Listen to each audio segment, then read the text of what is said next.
il ne devait plus le sauveur. Actuellement, il est le sauveur. Le temps de la grâce. Mais le jour, il viendra. Ce qui est crié, c'est que la Bible dit, personne ne saura. Tu viendras attendre ton bus comme d'ordinaire. Pour toi, c'est déjà fini. Une semaine, 2 semaines, tu vas constater que 1 mois, 1 an, ah, les jeunes ne peuvent plus prêcher. On n'est plus ici, on est au ciel.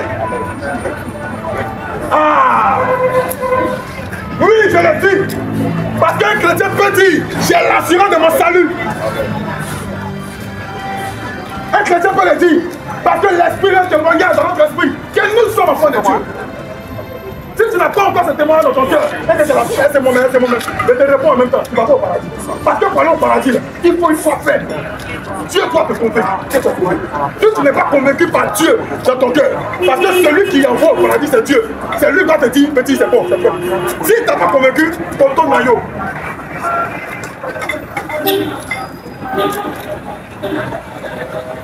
Je vous dis, c'est quoi l'année passée? C'est ce que la Bible dit. En un clin d'œil, tout est fini.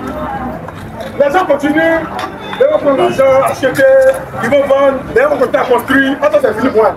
Le Seigneur va venir chez les enfants. Maintenant, c'est 3 ans et demi après. Aïe! Les gens ils vont se lever, ils vont dire, à partir d'aujourd'hui,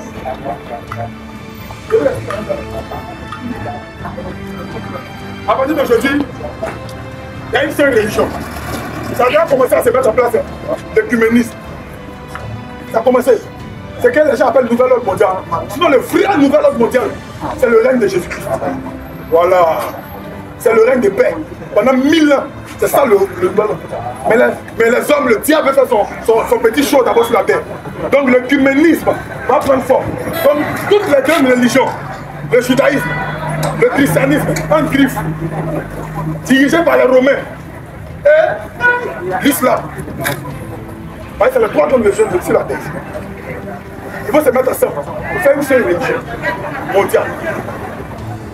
Et cet homme qui sera élu comme étant le garant, le chef de cette religion, il va se proclamer Dieu. Et il va vouloir que les gens l'adorent. C'est à ce moment-là que toi qui ne vas pas l'adorer, c'est là maintenant que tu te rends compte que, attends, mais il y a des frères qui venaient, on ne les voit plus, ils sont où? Elle m'a dit non, mon parent, il était dans l'avion, il partait en France, parlait Seigneur son titre, il n'est plus, on dit il n'est même pas arrivé en France. Pourtant dans l'avion, Dieu l'a enlevé. Non, il y a tel. S'il y a un chauffeur de bus qui est chrétien, que Dieu l'a enlevé, le bus entre accident, tout le monde meurt dedans. Pareil, le chauffeur est parti. Donc il y aura des événements comme ça. Les gens vont se rendre compte que le Seigneur est venu chercher des enfants. Et là maintenant, quand les gens parlent de la marque Francis, on dit non, sur le front ou bien sur la main droite, ils ne pourront pas acheter ni vendre. Non, il y a une puce, il y a une puce. Puce roi. Dans Ézéchiel, chapitre 8, la Bible parle de cette marque-là. Le Seigneur voulait détruire Israël. Et il a fait une réunion où il a demandé à un ange d'aller marquer ceux qui avaient la crainte de Dieu dans leur cœur. Sur leur front. Ce n'est pas une marque visible. Non! Le front symbolise l'adhésion. La main doit pose. Quand nous sommes à des gens sont déjà marqués. Mais seulement que la manifestation de la marque en tant que capacité d'achat ou de vente n'est pas encore entrée en vigueur.